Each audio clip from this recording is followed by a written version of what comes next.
We talk a lot about downsizing and decluttering on the show, and sometimes it sounds simple to purge things. But what about those sentimental items or those personal mementos that we tend to keep forever? They can be some of the hardest pieces to give up. Blogger and writer Jen Baxter knows all too well. She's had to deal with that decluttering herself, the sentimental stuff, and she's written all about it. Today she's sharing some of her best tips, and you've come to the right person. I'm the king of clutter. I have to admit it. He kind of is. This is an intervention for you, Larry. That's what this is about. But in all seriousness, this is a really big thing for a lot of people. Jen, talk about your experience. Was it hard for you to get rid of, when you really downsized, you moved into a tiny house, when you went through this, was it hard for you to get rid of sentimental things? Oh yeah, it was definitely extremely hard for me. I'm a very sentimental person, so I had probably about 6 of those giant Rubbermaid containers. I had a steamer trunk, and it was just... It was stuff from like my first day of kindergarten all the way to like the present day. It was just ridiculous.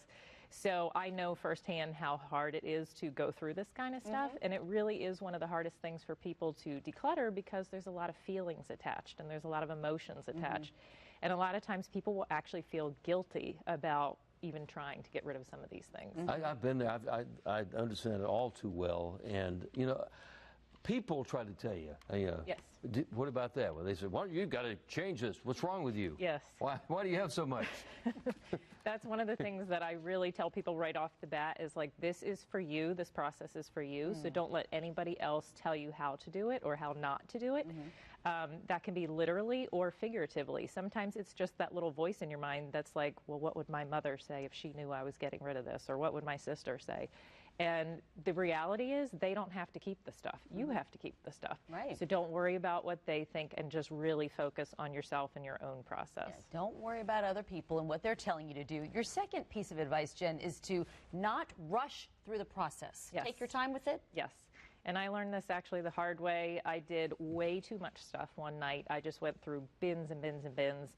And there was just a lot of stuff in there that had to do with loved ones I had lost, friendships that had ended, just a lot of heavy stuff. Had a total like emotional breakdown at the end of that night. And I just realized, okay, I did way too much in one day. So I just tell people, you know, do it in small chunks, do it a little bit at a time. And if you find something that you really don't feel like you're ready to get rid of, that's okay. Don't get rid of it yet. There might be, you know, a time later down the road where you are ready to get rid of it. So just take your time. Let yourself feel the emotions and then move on.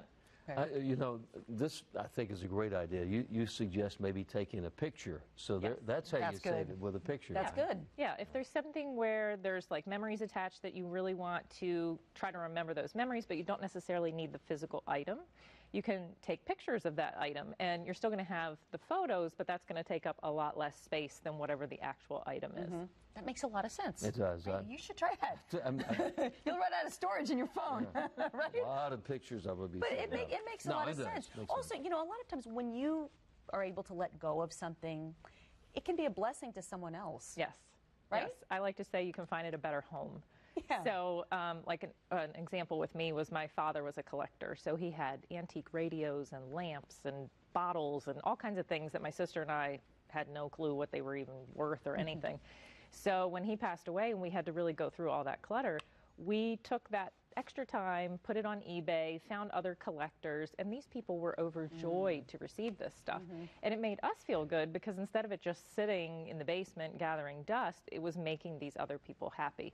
So, you know, if you have art supplies or something like that that you don't use, I had a lady who took my e-course and she had jewelry making supplies that had been like passed down through 2 generations, and she's like, I have absolutely no interest in making jewelry.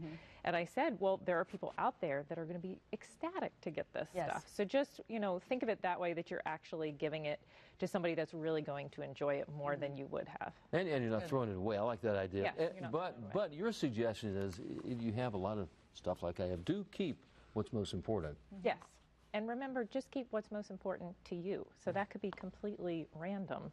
You know, for me, I had a couple of angel statues that I wanted to keep because angels were very important to my mom, and my mom was very close to me.